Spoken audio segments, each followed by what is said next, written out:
Je me mets à pleurer, je suis clairement inerte. Je lui demande d'arrêter et là il me dit attends, j'ai bientôt fini. 3 secondes plus tard, il m'a déchiré la fourchette vaginale. Je suis allée aux toilettes, je saignais, j'arrivais plus à aller déféquer, j'arrivais plus à aller uriner tellement que ça me faisait une douleur extrême. Il n'a pas attendu que ça cicatrise, hein. Non, il fallait le refaire parce que c'était mon devoir, sauf que ça s'est redéchiré. Physiquement, en fait, j'étais morte. J'avais l'impression que mon cerveau il se dissociait de mon corps. J'ai rencontré ce garçon en 2012 parce que c'était mon voisin. On a entretenu une relation amicale pendant plusieurs années. Après, on s'est un peu perdu de vue et on s'est retrouvés du coup en 2018. Je l'ai félicité sur les réseaux sociaux parce qu'il avait partagé qu'il avait eu son permis.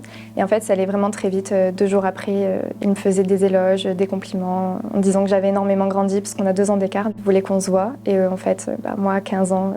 jeune et naïve, un grand de 17 ans qui me fait des compliments, forcément, j'en prends compte. Au bout d'un mois, on s'est mis ensemble et on a officialisé la relation à nos parents. Ce qui me plaisait chez lui, en fait, c'était les compliments qu'il me faisait, l'attention qu'il me donnait, parce que j'avais pas trop confiance en moi à l'époque. Les premiers mois de la relation, on va dire, il se passe comme...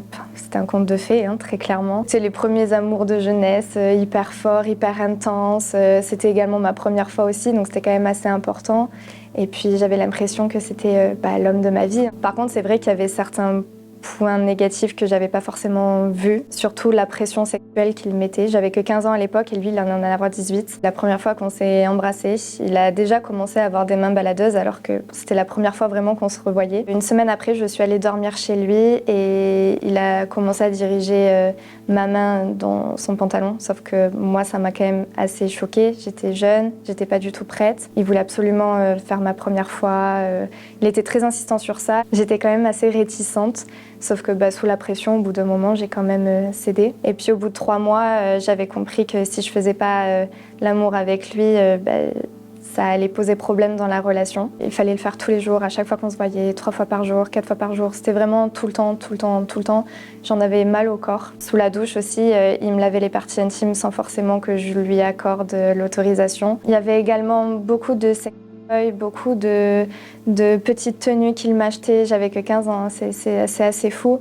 Et il s'en cachait pas parce que ses parents tombaient dessus et ils en rigolaient. Et il disait à chaque fois que mon plaisir devait passer par le sien, donc je devais faire ce dont il avait envie. En fait, il jouait tout simplement sur mes faiblesses. Il savait que j'avais pas confiance en moi. Il savait que je me comparais énormément aux autres filles, surtout les filles de son âge. J'avais tout un lavage de cerveau derrière qui me disait que pour être une vraie femme, il fallait que je fasse ça. Pour pouvoir voir moins la différence d'âge qu'on avait, lui et moi, il fallait que je fasse ça. Donc en fait, j'exécutais, mais pas avec un consentement plein en fait. Et je pensais que c'était entre guillemets le rôle d'une copine et le rôle d'une adolescente de cet âge-là. Donc je me posais pas forcément de questions au départ, mais je prenais pas forcément de plaisir, même pas du tout, parce que c'était pas du tout ce que j'attendais moi de l'amour. Étant donné que c'était mon premier copain, je savais pas en fait où était le curseur de la normalité entre c'est normal et c'est moins normal, et pour une jeune fille de 15 ans, on n'a pas forcément à vivre ça. Et le fait que je sois la première de mes copines aussi à avoir eu des rapports, je pouvais pas discuter avec mes copines de elles ce qu'elles faisaient au lit pour pouvoir moi me dire Floriane, là c'est peut-être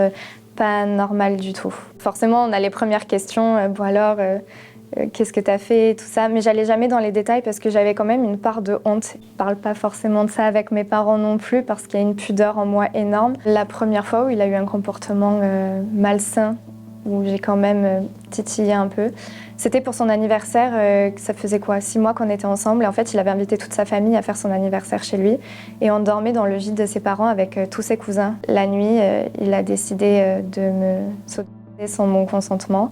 Sauf que moi, dans ma position de vulnérabilité totale, je pouvais rien dire parce que tout le monde était autour en train de dormir. J'ai senti une intrusion en moi, pas consentie, pas forcément voulue, mais encore une fois, je disais rien par peur en fait. J'avais mal, j'étais pas bien avec moi-même, mais j'avais pas forcément de réaction. Ou je pense que pour me protéger aussi, je voulais pas voir que c'était aussi malsain. Je vois qu'il m'invite tout le temps chez lui, qu'il vient très peu chez moi, qu'il me demande de le faire passer en priorité, que j'ai pas forcément besoin de voir autant ma famille, autant mes amis. Et en fait, au fur et à mesure et petit à petit, il me privait de voir certaines personnes, ou alors il fallait qu'il soit avec moi. Donc en fait, ça a commencé aussi comme ça. Le fait qu'il m'emprisonne d'un côté et qu'il me garde tout le temps avec lui et que je perde une certaine liberté, une certaine indépendance en fait. D'où le fait que je suis tombée du coup en dépendance affective parce que j'avais que lui au final. vaginale. Donc oui, dès le départ, en fait, il y a eu une emprise sans forcément que j'en prenne conscience réellement. Au bout de la deuxième année, il y a eu beaucoup de mensonges de sa part, de tromperies aussi. Les premiers temps, c'était lors des disputes parce que je cédais pas forcément à certaines de ses caprices. Il me traitait de connasse, de salope, espèce de grosse pute. Personne ne voudra de toi, t'as vu comment tu es. Et puis le lendemain, ça allait, c'était parfait, j'étais la femme de sa vie, j'étais la plus belle.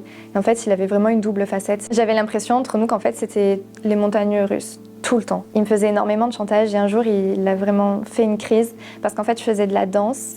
Et c'est de la danse de salon, donc forcément on est en couple, sauf que les personnes avec qui je dansais, elles avaient plus de 50 ans, donc il n'y avait pas de quoi s'inquiéter. Et lui, en fait, il me trompait tous les jeudis soirs et il allait faire la fête avec des filles tous les jeudis soirs.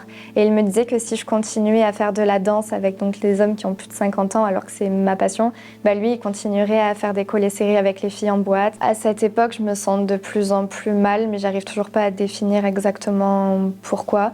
Et puis il insistait sur le fait que ce soit moi le problème, que c'est peut-être moi qui ai un souci psychologique. Je remettais toute la faute sur moi et je me disais qu'en fait c'était moi qui avais un problème et que lui il était que la cause de mon bonheur comme il savait si bien le dire.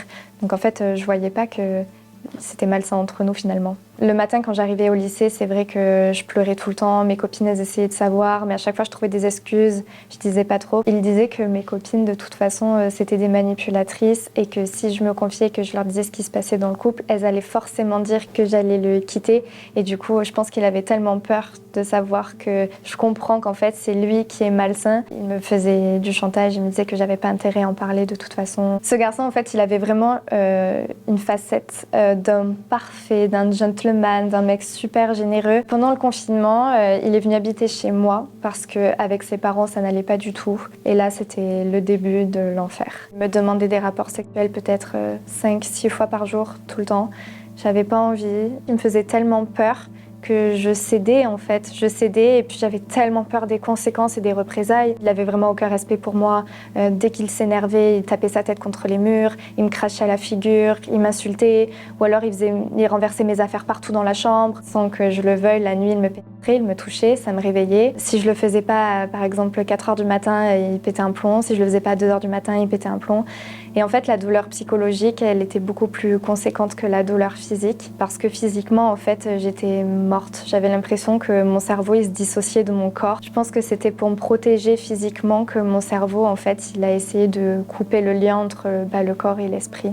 J'avais l'impression d'être son objet, mais c'était même pire que ça. Je pense que j'avais juste l'impression d'être une fille qui lui offrait un toit. Et donc je me suis renseignée sur le viol conjugal et en fait j'ai trouvé cette définition qui dit que sous la pression, sous la surprise, sous la menace, c'était du viol et je voulais pas forcément y croire. Et un jour en fait, il a vu mon historique où je marquais viol conjugal et là il a pété un plomb, il a dit que c'était pas un violeur, que jamais il ferait ça de sa vie et d'un coup il s'est mis à pleurer en me disant qu'il m'aimait, qu'il fallait que j'arrête de croire des conneries comme ça. Et en fait il jonglait entre la victimisation et la facette du pervers narcissique vraiment horrible contre moi.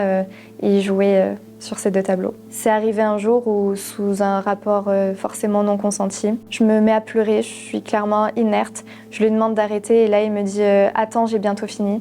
Et en fait, 3 secondes plus tard, il m'a déchiré la fourchette vaginale. J'aurais dû avoir des points, sauf que j'avais tellement honte de le dire à mes parents que j'ai laissé ouvert. Je suis allée aux toilettes, je saignais, j'arrivais plus à aller déféquer, j'arrivais plus à aller uriner tellement que ça me faisait une douleur extrême. Et puis quelques semaines après, il n'a pas attendu que ça cicatrise, hein. Non, il fallait le refaire parce que c'était mon devoir. Et que si je le faisais pas, il allait trouver quelqu'un d'autre pour aller le faire et qu'il allait me tromper et que de toute façon, j'avais pas le choix, sauf que ça s'est redéchiré. De là, je sais plus comment j'ai réussi à en parler à mes parents, mais je leur ai fait comprendre que c'était pas de sa faute, que c'était un accident. J'ai contracté par la suite une maladie qui s'appelle le vaginisme secondaire. C'est suite à un traumatisme généralement physique et psychologique. Le périnée va se contracter et il n'y aura plus aucune possibilité de pénétration, que ce soit un tampon, que ce soit quoi que ce soit. Et à chaque fois qu'on s'essuie, quand on va aux toilettes, on a hyper mal. J'ai eu de la rééducation périnéale pendant 1 an et demi. Les premières fois où il y a eu des violences entre nous, ça a été les fois où il me bousculait. Et après, ça a dégénéré. Ça a été une claque, me bousculer au sol très fort ou me tirer les cheveux, mettre son front contre mon front et frapper comme ça. J'étais en voiture et d'un coup, vraiment sans aucune raison. Il a commencé à s'énerver contre moi, à péter un câble. Il a tapé dans le rétroviseur interne qui est tombé. Il tapait dans le pare-brise. Il tapait fort dans le tableau de bord sans aucune raison. Et en fait, j'ai pris peur. Et pendant qu'on roulait, arrivé à un rond-point, j'ai sauté de la voiture. Je me suis cachée dans un container à poubelle pas loin parce que j'avais peur de lui. J'avais pas de solution que de l'appeler quelques minutes après pour qu'il vienne me chercher, quoi. Parce que j'avais honte de dire ce qui s'était passé.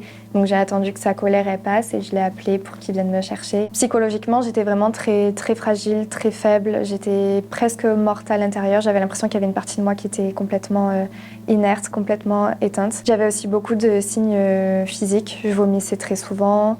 J'avais tout le temps mal au ventre, j'avais des migraines tous les jours. Je dormais peut-être 15 heures par nuit les week-ends quand j'avais l'occasion, quand je travaillais pas. J'étais très pâle, je me dégradais, je grossissais, je maigrissais. Mes parents s'inquiétaient beaucoup. Je leur ai dit que c'était à cause de l'anxiété, que c'était à cause du stress des cours.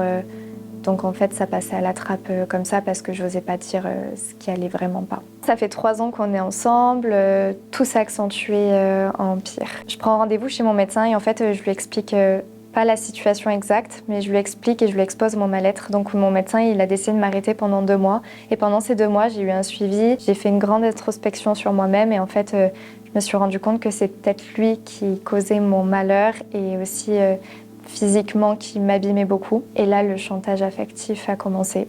À chaque fois que je lui disais que je voulais le quitter ou que j'y songeais, il se mettait à genoux en disant qu'il allait se tirer une balle dans la tête.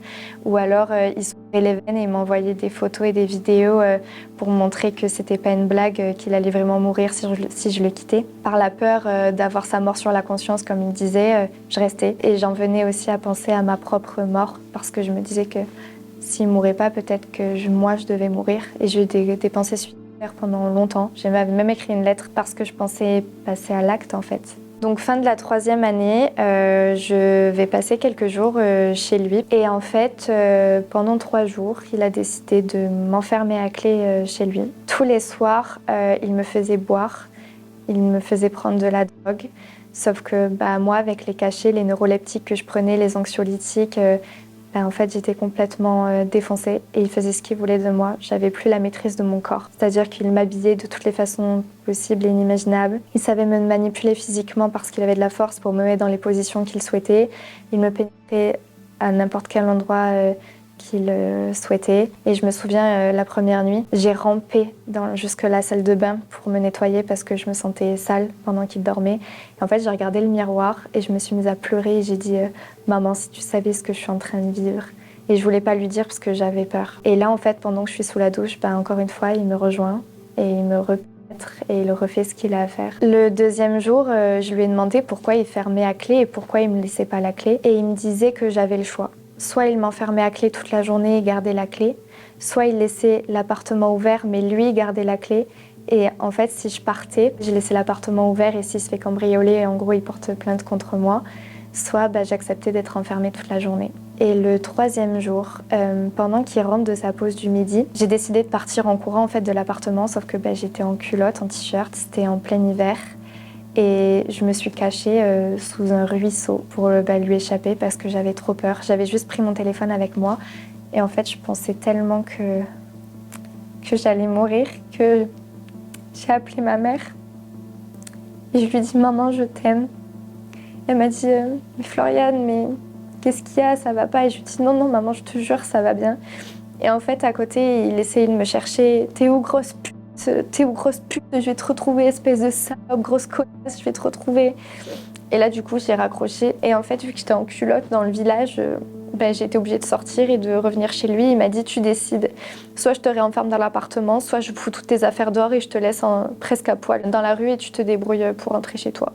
Donc, j'avais tellement honte que je suis rentrée chez lui et j'ai attendu que ça passe encore quelques jours comme ça. À la fin de la relation, je vomissais à chaque fois que j'étais avec lui, à chaque fois que je le voyais, mais je percevais pas forcément que c'était un signe négatif. Et j'ai une copine, une de mes meilleures amies que j'ai eue au téléphone, elle m'a mis un ultimatum, elle m'a dit écoute, tu veux vivre ou tu veux mourir en me criant dessus au téléphone.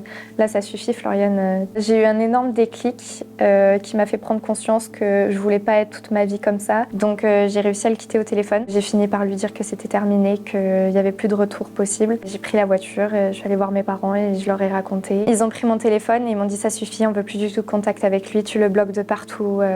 Donc c'est ce que j'ai fait. En fait, le soir même où je l'ai quitté, il a piraté tous mes réseaux sociaux. Il n'a tellement pas accepté la rupture que c'était des mails de menaces avec des adresses mail différentes, des comptes Instagram différents à chaque fois parce que je bloquais, des comptes Messenger différents à chaque fois, Facebook, j'avais même des lettres. Il trouvait tous les moyens de me contacter pour soi-disant parler avec moi, pour que je reste dans sa vie parce que je suis la plus belle chose de sa vie alors qu'il allait me laisser crever devant lui. À chaque fois que je bloquais du coup un compte, il en recréait un et il me disait que je devais arrêter immédiatement de raconter des conneries à propos du viol, qu'il sait ce qu'il vaut auprès d'une femme. Et je me rappelle d'un message où il me disait désolée de t'avoir forcé, inconsciemment je t'ai pas violée.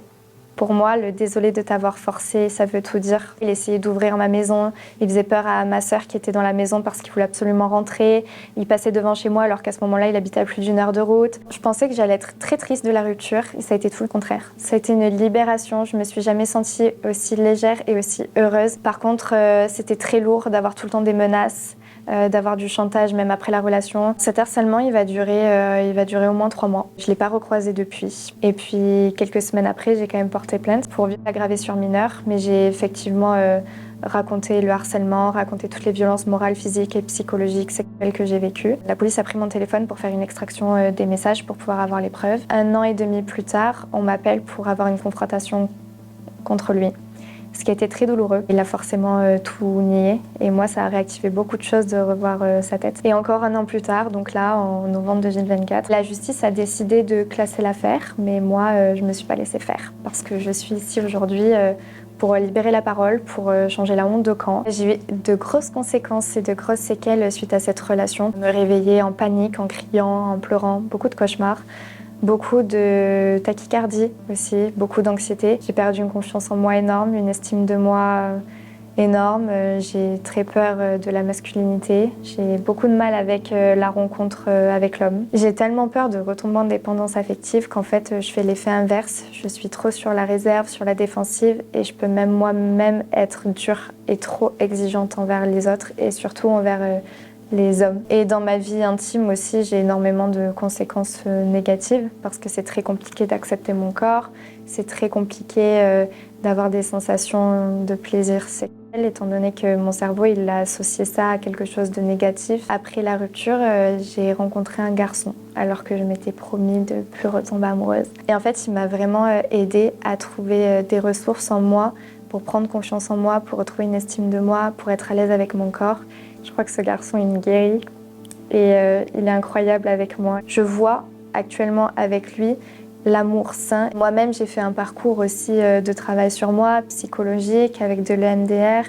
J'ai également été suivie. Donc en fait, c'est tout un contexte avec des facteurs totalement différents qui ont fait que aujourd'hui, j'arrive à me réparer de plus en plus, même si le chemin est encore long. En fait, ça a été une évidence de venir ici parce que j'aurais aimé avoir une figure exemplaire qui me dit non, là c'est pas normal de vivre ça. Et aussi j'ai tellement été entre guillemets dans l'ombre pendant tellement d'années à souffrir en tant que victime. Là c'est le contraire, je vais avoir une position où je m'affirme en tant que victime et pas je subis le fait que je sois victime. J'ai toujours été très proche de mes parents, de ma famille, de mes amis, on est vraiment tous très soudés. J'ai toujours été soutenue et entourée. Ça peut arriver à n'importe qui. On a beau être entouré, on a beau être soutenu, l'emprise psychologique, elle peut arriver à tout le monde et pas forcément à des gens isolés. Des fois, on se dit « oh là là, lui, on s'imagine tellement pas qu'il aurait pu faire ça », ou alors « bah non, je te crois pas, c'est pas possible, il a pas l'air comme ça ». Mais en fait, généralement, les apparences sont trompeuses. J'aurais aimé que la justice elle prenne beaucoup plus en considération ces histoires et surtout, en l'occurrence, mon dossier, parce qu'en apportant autant de preuves, j'aurais voulu me sentir beaucoup plus écoutée. Mais malgré le fait d'avoir vécu avec un pervers narcissique, j'en tire une force incroyable. Et on peut toujours s'en sortir.